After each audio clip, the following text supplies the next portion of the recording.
Hello everyone, কেমন আছো সবাই? আমি তো ভীষণ ভালো আছি। তো আজকে সকাল থেকেই শরীরটা একটু ম্যাচ ম্যাচ করছিল, তাই ভালো লাগছিল না যে এটা রান্না বা ওটা রান্না করি। তাই ভাবলাম একটু ফাঁকিবাজি রান্না করলে কি হয়।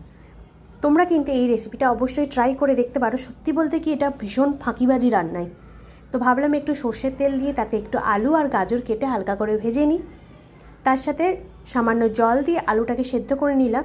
আলুটা হালকা সেদ্ধ হওয়ার পরে তাতে ছোটো ছোটো করে কুচনো পেঁয়াজ এবং টমেটো বাটা দিয়ে সামান্য ঢাকা দিয়ে রেখেছিলাম। তারপরে আলুটা সেদ্ধ হয়ে যেতে তাতে ছোটো ছোটো করে যে চিংড়ি মাছগুলো দেখতে পাচ্ছ সেগুলো অ্যাড করেছি। তাতে সামান্য হলুদ আর নুন অ্যাড করেছি, টেস্টের মতন তোমরা তোমাদের মতন দিয়ে দেবে। সেদ্ধ হয়ে যাওয়ার পরে সামান্য সর্ষের তেল আর কাঁচা লঙ্কা বাটা অ্যাড করে দিয়েছি। তোমরা এই রেসিপিটা একবার ট্রাই করে দেখতে পারো। ভীষণ ভীষণ সহজ রেসিপি আর খুব তাড়াতাড়ি চটজলদি রান্না হয়। গরম ভাতের সাথে খেতে কিন্তু দুর্দান্ত লাগবে।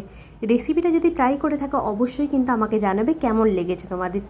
খুব কম সময় গরম ভাতের সাথে এটা খেয়ে দেখতে পারো, ভীষণ ভালো লাগবে আশা করি। তো দেখা হবে আবার নেক্সট ভিডিওতে। ততক্ষণের জন্য টাটা, সকলে ভালো থাকবে।